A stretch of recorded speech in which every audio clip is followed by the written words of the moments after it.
Welcome to the ancient city of Teotihuacan, the first large metropolis in the Americas, which is just a short day trip away from Mexico City. So now we are on our way from, she thought it was a picture. She thought wrong.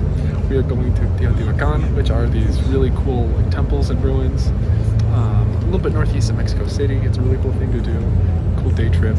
And we went to the bus terminal in the north. I think it's like Centro de Autobuses Terminal Norte or something. You'll find out on the map. And here you can take buses, getting return tickets from here to Teotihuacan for 120 pesos each, which is like $6. I think it was $6. Más o menos. Anyway, so we're going to do that, show you guys the sights, and if it is indeed worth the hassle. Not that much of a hassle, but to get there from beautiful Mexico City. Are you excited for more roads? She's not. So we have actually visited other ruins across Mexico, including the Coba ruins and the Tulum ruins, which are both Mayan ruins, and even seen the Incan ruins of Machu Picchu. So if we're not totally pumped, we're still excited to explore and see some new sites near Mexico City. So the bus ride was pretty good, about 45 minutes. You actually go through the town near Teotihuacan. I think it's called like San Jose, which is cool. You can stop there if you want to, but we made it to the pyramids, or the pyramids. And they are pretty massive and extensive. So there's lots of little walking ways. This is the Avenida de Muerto, or Avenue of the Dead, which is really nice. And there's lots of different little structures, like Temple of the Moon, Temple of the Sun. It's like old, like sort of, what do you call it? I can't think of a thing, but you'll see as we show you throughout this whole trip.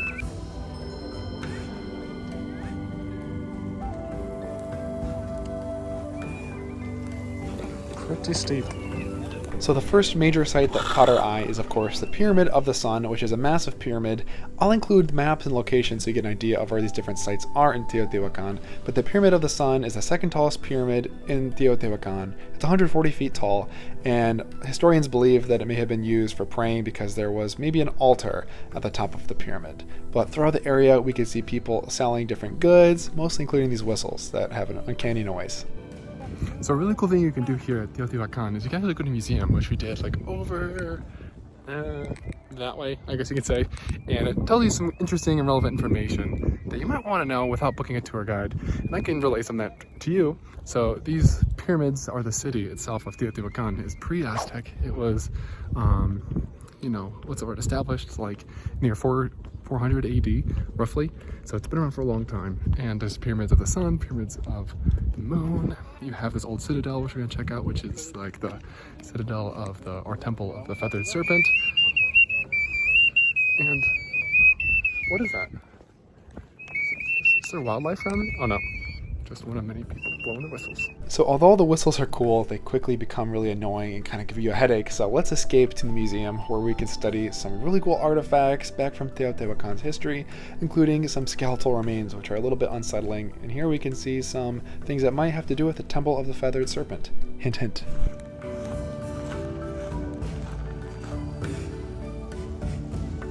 So we're here at the Citadel, or La Ciudadela, I don't know, something like that here at Teotihuacan. And here you can see this building, which represents like the old sort of era before the Aztecs and the era of the Aztecs and so on. Or maybe from there where they built on top of the pre-existing structures. But either way, it's really cool and we can climb it, which I'm pretty stoked about doing because I've been in a lot of ruins, haven't been able to climb a single one. Not one until today. So as you can hopefully tell, the steps to the first structure in La Ciudadela are extremely steep, so you might need to take a couple breaks to catch your breath, but it is so much fun to climb up them. It truly makes you feel like you're interacting and engaging with the mysterious ancient ruins of Teotihuacan. But once you get to the top, you get amazing views, and you can see the other structure right behind, Temple of the Feathered Serpent.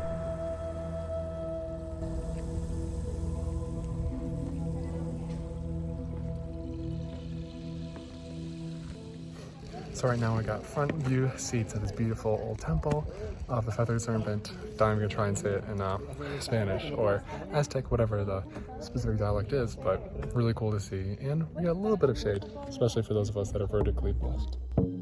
So I actually think the Templo de Quetzalcoatl, or the Temple of the Feathered Serpent, might be my favorite structure in Teotihuacan. There's so much detail, and you can even clap and make some funny noises.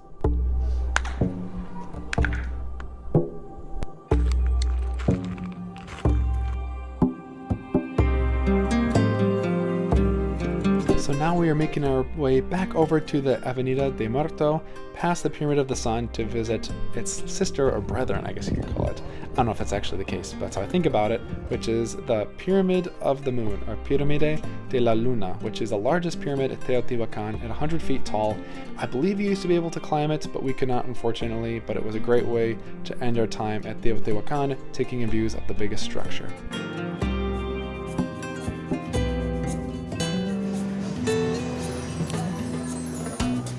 And to end our day exploring the ancient ruins of Teotihuacan, we got some dinner back in Mexico City at Gracias Madre Taquera Vegana. We ate some flautas, which are like fried tortillas, which are delicious, and enchiladas, which are really good as well, and even some local tacos to end an amazing day in Teotihuacan.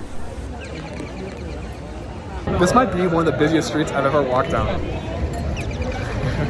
We made it to Zocalo, which beautiful big plaza, but still very loud and noisy. So now we are at a Barrio Chino, which you don't think to visit Chinatown in Mexico City. That's the Palacio de Bellas Artes, beautiful, iconic building in the historic center of Mexico. So this place is pretty crazy. It sounds like World War III is happening right out there. So bright.